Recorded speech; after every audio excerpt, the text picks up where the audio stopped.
हाँ जी स्टूडेंट्स, अज इकनॉमिक्स का जोड़ा है अगे नैक्सट जी है मेजरमेंट इनकम नैशनल इनकम की वो है एक्सपेंडिचर मैथड। अज आप करांगे। हुण ये की है कि इस मैथड के अकॉर्डिंग जो एक्सपेंडिचर इंकर्ड हो रहा है फाइनल गुड्स एंड सर्विसेज से specific period of the time के इकॉनमी के, ठीक है, उस दे थ्रू जो है असी नैशनल इनकम कैलकुलेट करांगे। एंड इस मैथड नूं जिहड़ा हैगा इनकम डिस्पोजेबल मैथड या इन्वेस्टमेंट मैथड के नाम नाल भी जानिया जाता है। इस मैथड दे विच की हैगा कि जो एक्सपेंडिचर इंकर्ड कर रहे हैं असी फाइनल गुड्स एंड सर्विसेज से during a particular area period, ठीक है, इस करके जो है इस मैथड वो ये कैलकुलेट की एक्सपेंडिचर के बेसिस से जो आप नैशनल इनकम इतने कैलकुलेट करते हैं। हुण ये फॉलोइंग स्टैप्स जोड़े है इनवॉल्व है एक्सपेंडिचर मैथड के। हुण ये सब तो पहला जोड़ा ये स्टैप्स है वो है क्लासीफिकेशन ऑफ इकनॉमिक यूनिट कि जड़ियाँ साडियाँ इकनॉमिक यूनिट्स हैगियां, ठीक है, जिन्हां ते फाइनल एक्सपेंडिचर इंकर्ड किया जा रहा उन्होंने क्लासीफाइड किया जाता है। एट फर्स्ट स्टेज से जो है क्लासीफाइड कीतियां जांदियां इकनॉमिक यूनिट जिदा हाउस होल्ड सैक्टर, ठीक है, government sector, producer sector, rest of world, यानी कि इदा चार पार्ट विच जो है सैक्टर्स जो है इकनॉमिक यूनिट्स जो है डिवाइड कर दी जाती है। आफ्टर डैट जी हैगी है फिर एस्टीमेशन की जाती है private final consumption expenditure of house hold कि हाउस होल्ड के जोड़े है की खर्चा हो रहा है, ठीक है, फिर वो कैलकुलेट किया जा रहा है। हुण ये की है कि जो है एक्सपेंडिचर जो है हाउस होल्ड सैक्टर के द्वारा किया जा रहा है फाइनल गुड्स एंड सर्विसेज को कंज्यूम करने वास्ते उन्होंने कहा जाता है प्राइवेट फाइनल कंजप्शन एक्सपेंडिचर, ठीक है। तो इत्थे जो ये कैलकुलेट किया जाता है ये private consumption expenditure which durable goods जो कंज्यूमर परचेज कर रहे जिदा automobiles, TV, refrigerator, washing machine, सब कुछ ये फर्नीचर जिन्नियां भी ड्यूरेबल गुड्स है वो ये इंकलूड की जांदियां।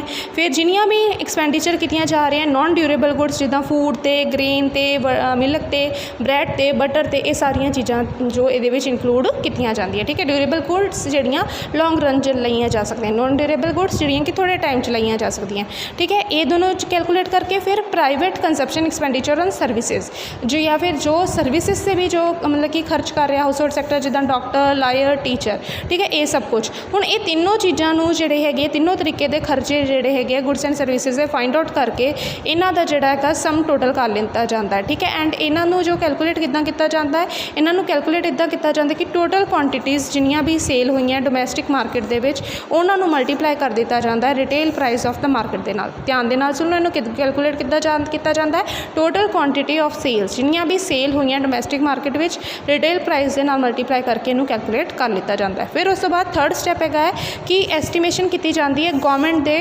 खर्चे।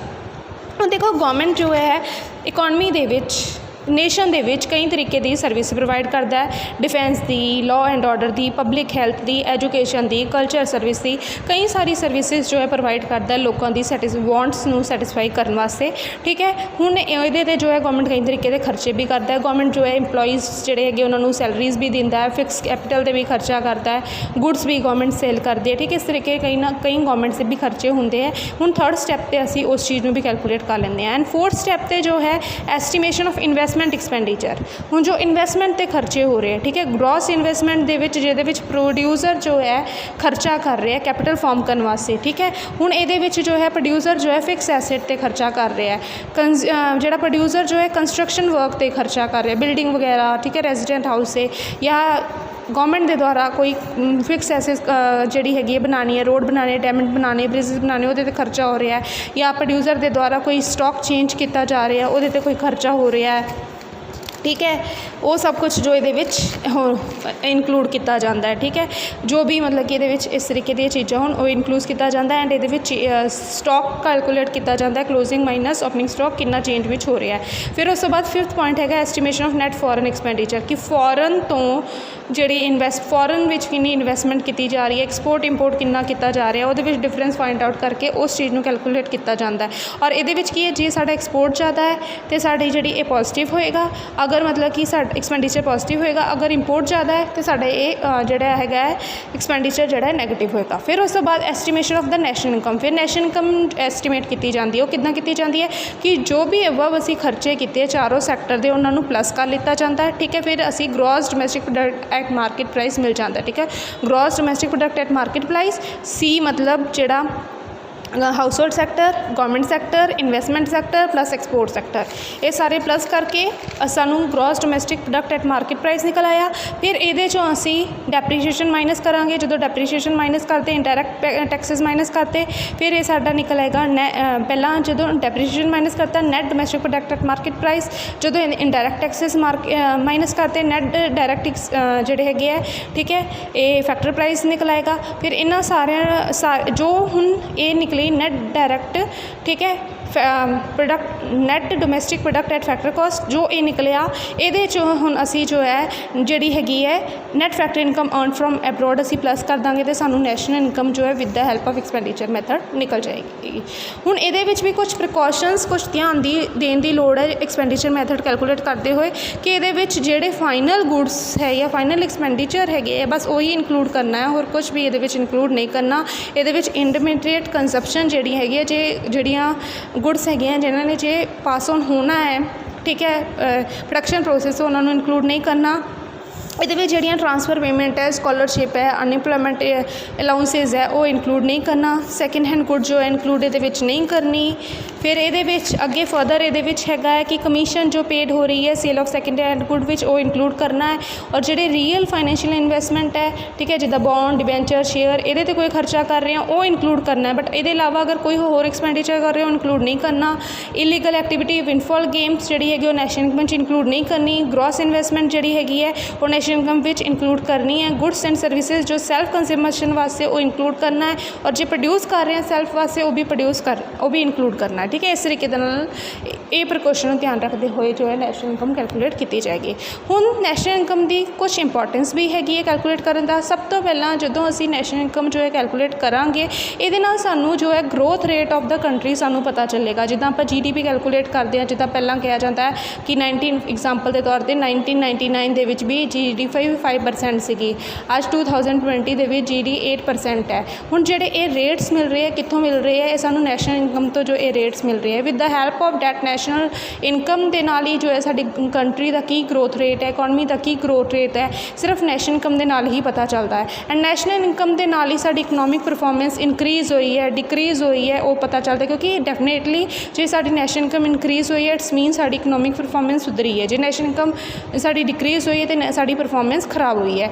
एंड ये साडी इकॉनमी की की सिचुएशन हैगी है, ठीक है, ये भी सानू पता लगता है कि साडी इकॉनमी में किहड़े ऑक्यूपेशन चल रहे हैं, किहड़े सैक्टर है, साडी इकॉनमी जो है डिवेलप्ड है अंडर डिवेलप्ड है, ये सब कुछ जो है नैशनल इनकम के नाल पता चलता है। फिर ये असी सब तो पहला आ जाइए रीजनल लैवल, यानी कि असी अपनी जोड़ी डिफरेंट स्टेट्स हैगियां उन्हों का कंपैरिजन कर सकते हैं, ठीक है, कि किहड़ी जिहड़ी स्टेट जो है अच्छा वर्क कर रही है। फिर इंटरनेशनल लैवल पर भी असी कंपैरिजन कर सकते हैं कि असी कितने स्टैंड करते हैं। फिर जो नैशनल इनकम जिहड़ी हैगी ये बेसिस से असी इकोनॉमिक प्लानिंग बना सकते हैं कि असी इकोनॉमिक पॉलिसीज़ बना सकते हैं कि किस तरीके दे नाल जो हैगी है कंट्री की डिवेलपमेंट कर सकते हैं, और रिव्यू भी कर सकते हैं कि की डिवेलपमेंट हुई है ये भी चैक कर सकते हैं।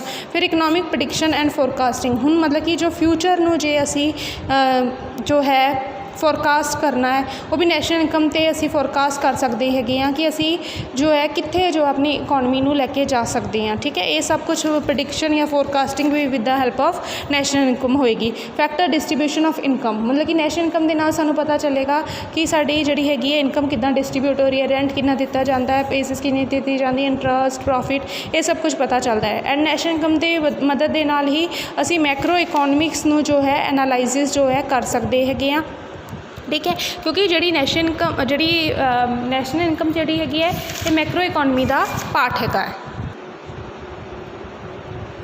ये जो है ये भी पता चल सकता है कि ही साड़ी मैक्रो जो नैशनल इनकम के कई सारे वेरीएबल है जिहदे नाल मैक्रो इकोनॉमिक की एनालाइज की जा सकती है। एंड नैशनल इनकम जो है बिजनेस यूनिट वास्ते भी यूजफुल है, ये भी पता चलता है कि किहड़े बिजनेस को कितना प्रॉफिट हो रहा है, ठीक है, तो कितनी इनकम हो रही है, ये सब कुछ ये पता चल जाता है। अगे के problems and difficulties in measurement of the national income, national income जी हैगी है मेजर करने वास्ते किहड़ियां प्रॉब्लम्स आ रही हैं या किहड़ियां डिफिकल्टीज़ आ रही हैं। सब तो पहला जी प्रॉब्लम आ रही है different type of good and services, कि नैशनल ਇਨਕਮ ਵਿੱਚ ਕੀ ਹੈਗਾ ਹੈ ਕਿ ਕਈ ਤਰੀਕੇ ਦੀਆਂ ਜਿਹੜੀਆਂ ਗੁੱਡਸ ਐਂਡ ਸਰਵਿਸਿਜ਼ ਜਿਹੜੀਆਂ ਇਨਵੋਲਵਡ ਹੈਗੀਆਂ ਅਤੇ ਕਿਹੜੀ ਜਿਹੜੀ ਹੈਗੀ ਹੈ ਸਰਵਿਸਿਜ਼ ਜਿਹਨੂੰ ਆਪਾਂ ਇਨਵੋਲਵ ਕਰੀਏ ਕਿਹਨੂੰ ਇਨਵੋਲਵ ਨਾ ਕਰੀਏ, ਠੀਕ ਹੈ। ਇਹ ਸਭ ਕੁਛ ਜੋ ਇਹਦੇ ਵਿੱਚ ਡਿਸਾਈਡ ਕਰਨਾ ਜੋ ਡਿਫਿਕਲਟ ਹੋ ਜਾਂਦਾ ਹੈ, ਠੀਕ ਹੈ। ਇਸ ਕਰਕੇ ਪ੍ਰੋਬਲਮ ਆ ਜਾਂਦੀ ਹੈ ਕਿ ਕਿਹੜੀ ਗੁੱਡਸ ਐਂਡ ਸਰਵਿਸਿਜ਼ ਨੂੰ ਇਨਕਲੂਡ ਕਰਨਾ ਅਤੇ ਕਿਹੜੀ ਨੂੰ ਨਹੀਂ ਕਰਨਾ। Problem of the double accounting, ਜਿੱਦਾਂ ਆਪਾਂ ਪਹਿਲਾਂ ਵੀ ਪੜ੍ਹ ਚੁੱਕੇ ਹਾਂ ਕਿ ਪ੍ਰੋਡਕਟ ਮੈਥਡ ਦੇ ਵਿੱਚ ਜਿਹੜੀ ਹੈਗੀ ਹੈ ਕੀ ਹੁੰਦਾ ਕਿ ਕਈ ਵਾਰ ਕੁਝ ਗੁੱਡਸ ਜੋ ਹੈ ਡਬਲ ਬਾਰ ਹੋ ਜਾਂਦੀਆਂ, ਠੀਕ ਹੈ। ਜਿੱਦਾਂ ਇੰਟਰਮੀਡੀਏਟ ਗੁੱਡਸ ਹੈ ਉਸ ਮਤਲਬ ਕਿ ਰॉ ਪ੍ਰੋਸੈਸ 'ਤੇ ਵੀ ਕਾਊਂਟ ਹੋ ਜਾਂਦੀ ਹੈ, ਫਾਈਨਲ ਪ੍ਰੋਸੈਸ 'ਤੇ ਵੀ ਕਾਊਂਟ ਹੋ ਜਾਂਦੀ ਹੈ। ਕਈ ਵਾਰ ਜਿੱਦਾਂ ਸੈਕਿੰਡ ਹੈਂਡ ਗੁੱਡਸ ਹੈ, ਠੀਕ ਹੈ। ਮਤਲਬ ਕਿ ਇੱਦਾਂ ਜੋ ਹੈ ਡਬਲ ਕਾਊਂਟਿੰਗ ਦੀ ਜਿਹੜੀ ਪ੍ਰੋਬਲਮ ਜੋ ਆ ਜਾਂਦੀ ਹੈ। ਫਿਰ ਇਨਕਲੂਜ਼ਨ ਆਫ ਦ ਇੰਪਿਊਟਡ ਰੈਂਟ, ਹੁਣ ਇੰਪਿਊਟਡ ਰੈਂਟ ਜੋ ਇਨਕਲੂਡਡ ਤੇ ਹੈ ਨੈਸ਼ਨਲ ਇਨਕਮ ਦੇ ਵਿੱਚ, ਠੀਕ ਹੈ। ਬਟ ਮਤਲਬ ਕਿ ਇਹਦੀ ਵੈਲਿਊ ਕੈਲਕੂਲੇਟ ਕਰਨਾ ਜੋ ਡਿਫਿਕਲਟ ਹੋ ਜਾਂਦਾ ਹੈ। ਫਿਰ ਕਈ ਸਾਰੀਆਂ ਮਾਰਕੀਟ ਟ੍ਰਾਂਜੈਕਸ਼ਨ ਜਿਹੜੀਆਂ ਹੈਗੀਆਂ ਉਹ ਇਹਦੇ ਵਿੱਚ ਜਿਹੜੀਆਂ ਐਕਸਕਲੂਡਡ ਹੈਗੀਆਂ, ਜਿੱਦਾਂ ਹਾਊਸ ਹੋਲਡ ਵਿੱਚ ਜਿਹੜੇ ਲੋਕ ਕੰਮ ਕਰ ਰਹੇ ਹੈ, ਅਰਨਿੰਗ ਕਰ ਰਹੇ ਹੈਗੇ ਹੈ, ਠੀਕ ਹੈ। ਮਤਲਬ ਕਿ ਬਟ ਉਹਦੀ ਐਸਟੀਮੇਸ਼ਨ ਨਹੀਂ ਲੱਗ ਸਕਦੀ ਕਿ ਕੀ ਉਹ ਕੰਮ ਕਰ ਰਿਹਾ, ਕੀ ਉਹ ਪ੍ਰੋਡਕਸ਼ਨ ਕਰ ਰਹੇ, ਅਤੇ ਇਹ ਜੋ ਹੈ ਨੈਸ਼ਨਲ ਇਨਕਮ ਵਿੱਚ ਇਹ ਜੋ ਇਨਕਲੂਡਡ ਨਹੀਂ ਹੈਗੀਆਂ, ਠੀਕ ਹੈ। ਹੁਣ ਚੇਂਜ ਇਨ ਸਟਾਕ, ਹੁਣ ਕਈ ਵਾਰ ਕੀ ਹੁੰਦਾ ਹੈ ਕਿ ਜਿਹੜਾ ਸਟਾਕ ਜਿਹੜਾ ਹੁੰਦਾ ਰੈਗੂਲਰ ਜਿਹੜਾ ਸਟਾਕ ਜਦੋਂ ਚੇਂਜ ਕੀਤਾ ਜਾਂਦਾ ਹੈ, ਠੀਕ ਹੈ, ਫਿਰ ਉਹਦੀ ਵੈਲਿਊਜ਼ ਜਿਹੜੀ ਹੈਗੀ ਹੈ ਉਹਨਾਂ ਨੂੰ ਵੀ ਅਸਰਟੇਨ ਕਰਨਾ ਡਿਫਿਕਲਟ ਹੋ ਜਾਂਦਾ ਹੈ। ਫਿਰ ਡੈਪਰੀਸ਼ੀਏਸ਼ਨ, ਹੁਣ ਕੈਪੀਟਲ ਡੈਪਰੀਸ਼ੀਏਸ਼ਨ ਜੋ ਹੈ ਚਾਰਜ ਕੀਤੀ ਜਾਂਦੀ ਹੈ, ਬਟ ਜਿਹੜੀ ਡੈਪਰੀਸ਼ੀਏਸ਼ਨ ਹੈ ਨੈਸ਼ਨਲ ਇਨਕਮ ਦੇ ਵਿੱਚ ਇਨਕਲੂਡ ਨਹੀਂ ਹੁੰਦੀ, ਕਿਉਂਕਿ ਜਿਹੜੀ ਜਿਹੜੀ ਹੈਗੀ ਹੈ ਪ੍ਰੋਡਕਟ ਹੈਗਾ ਉਹਦੇ ਵਿੱਚ ਡੈਪਰੀਸ਼ੀਏਸ਼ਨ ਲੱਗਣੀ ਹੈ। ਪਰ ਜਦੋਂ ਅਸੀਂ ਨੈਸ਼ਨਲ ਇਨਕਮ ਕੈਲਕੂਲੇਟ ਕਰਨੀ ਉਦੋਂ ਡੈਪਰੀਸ਼ੀਏਸ਼ਨ ਜੋ ਹੈ ਨਹੀਂ ਕੈਲਕੂਲੇਟ ਕੀਤੀ ਜਾਂਦੀ, ਐਂਡ ਡੈਪਰੀਸ਼ੀਏਸ਼ਨ ਕੈਲਕੂਲੇਟ ਕਰਨੀ ਵੀ ਬਹੁਤ ਡਿਫਿਕਲਟ ਹੈਗੀ ਹੈ। ਇਸ ਕਰਕੇ ਸਾਡੇ ਕੋਲ ਟਰੂ ਇਨਕਮ ਨਹੀਂ ਆ ਰਹੀ। ਫਿਰ ਮਤਲਬ ਕਿ ਕੀ ਹੈ ਜਿਹੜੇ ਸਾਡੇ ਕੋਲ ਸਟੈਟਿਸਟਿਕਸ ਹੈ, ਡਾਟੇ ਹੈਗੇ ਹੈ, ਪ੍ਰੋਪਰ ਉਹ ਡਾਟੇ ਨਹੀਂ ਹੈਗੇ ਜਿੱਥੋਂ ਅਸੀਂ ਨੈਸ਼ਨਲ ਇਨਕਮ ਜੋ ਹੈ ਪ੍ਰੋਪਰ ਤਰੀਕੇ ਦੇ ਨਾਲ ਜੋ ਹੈ ਲੈ ਕੇ ਆਈਏ, ਠੀਕ ਹੈ। ਇਸ ਕਰਕੇ ਇਹ ਵੀ ਪ੍ਰੋਬਲਮ ਆ ਜਾਂਦੀ ਹੈ ਨੈਸ਼ਨਲ ਇਨਕਮ ਨੂੰ ਕੈਲਕੂਲੇਟ ਕਰਨ ਲੱਗੇ। ਨੋ ਅਕਾਊਂਟਿੰਗ, ਜਿਹੜਾ ਇੰਡੀਆ ਦੇ ਵਿੱਚ ਲਾਰਜ ਲੋਕ ਜਿਹੜੇ ਹੈਗੇ ਇਲਿਟਰੇਟ ਹੈਗੇ ਹੈ, ਜਿਨ੍ਹਾਂ ਨੂੰ ਇੰਪੋਰਟੈਂਸ ਆਫ ਨੈਸ਼ਨਲ ਇਨਕਮ ਬਾਰੇ ਨਹੀਂ ਪਤਾ, ਐਂਡ ਜਿਹਦੇ ਕਰਕੇ ਕੀ ਹੈ ਕਿ ਪ੍ਰੋਪਰ ਉਹ ਕਿੰਨਾ ਖਰਚ ਕਰ ਰਹੇ, ਕਿੰਨੀ ਇਨਕਮ ਹੋ ਰਹੀ ਹੈ, ਇਸ ਚੀਜ਼ ਦੇ ਜੋ ਹੈ ਪ੍ਰੋਪਰ ਉਹ ਫਿਗਰ ਜੋ ਹੈ ਨਹੀਂ ਰੱਖਦੇ, ਅਕਾਊਂਟਸ ਮੇਨਟੇਨ ਨਹੀਂ ਕਰਕੇ ਰੱਖਦੇ, ਜਿਹਦੇ ਕਰਕੇ ਤਾਂ ਵੀ ਪ੍ਰੋਬਲਮ ਆ ਰਹੀ ਹੈ। ਨੀਡ ਫॉर ਐਕਸਪਰਟ, ਕਿ ਮਤਲਬ ਕਿ ਜੇ ਅਸੀਂ ਜੇ ਅਸੀਂ ਨੈਸ਼ਨਲ ਇਨਕਮ ਨੂੰ ਕੈਲਕੂਲੇਟ ਕਰਨਾ ਹੈ, ਇਹਨੂੰ ਕੈਲਕੂਲੇਸ਼ਨ ਕਰਨ ਵਾਸਤੇ ਆਮ ਪਰਸਨ ਦਾ ਕੰਮ ਨਹੀਂ ਹੈਗਾ, ਐਕਸਪਰਟ ਪਰਸਨ ਚਾਹੀਦੇ ਹੈ, ਠੀਕ ਹੈ। ਅਤੇ ਐਕਸਪਰਟ ਜਿਹੜੇ ਸਕਿਲਡ ਪਰਸਨ ਹੈ, ਐਕਸਪਰਟ ਪਰਸਨ ਹੈ, ਉਹ ਬਹੁਤ ਹੀ ਰੇਅਰ ਹੈਗੀ ਹੈ। ਇਸ ਕਰਕੇ ਇਹ ਪ੍ਰੋਬਲਮ ਜੋ ਨੈਸ਼ਨਲ ਇਨਕਮ ਕੈਲਕੂਲੇਟ ਕਰਨ ਵੱਲ ਇਹ ਆ ਰਹੀਆਂ, ਠੀਕ ਹੈ। ਬਟ ਫਿਰ ਵੀ ਕਨਕਲੂਜ਼ਨ 'ਚ ਆਪਾਂ ਕਹਾਂਗੇ ਕਿ ਨੋ ਡਾਊਟ ਇਹਦੇ ਵਿੱਚ ਕਈ ਸਾਰੀਆਂ ਪ੍ਰੋਬਲਮਸ ਨੈਸ਼ਨਲ ਇਨਕਮ ਨੂੰ ਕੈਲਕੂਲੇਟ ਕਰਨ ਵੇਲੇ ਆਉਂਦੀਆਂ, ਬਟ ਫਿਰ ਵੀ ਅਗਰ ਨੈਸ਼ਨਲ ਇਨਕਮ ਨੂੰ ਸਹੀ ਤਰੀਕੇ ਦੇ ਨਾਲ ਕੈਲਕੂਲੇਟ ਕੀਤਾ ਜਾਵੇ ਤਾਂ ਨੈਸ਼ਨਲ ਇਨਕਮ ਦੀ ਕੈਲਕੂਲੇਸ਼ਨ ਕਰਨੀ ਬਹੁਤ ਜ਼ਰੂਰੀ ਹੈ, ਕਿਉਂਕਿ ਨੈਸ਼ਨਲ ਇਨਕਮ ਦੇ ਕੈਲਕੂਲੇਸ਼ਨ 'ਤੇ ਹੀ ਬੇਸ ਜੋ ਹੈ ਸਾਡੀ ਇਕੋਨਮੀ ਦੀ ਜਿਹੜੀ ਹੈਗੀ ਡਿਵੈਲਪਮੈਂਟ ਬੇਸ ਕਰਦੀ ਹੈ, ਸਾਡੀ ਇਕੋਨਮੀ ਦੀ ਗਰੋਥ ਬੇਸਡ ਕਰਦੀ ਹੈ। Thank you students.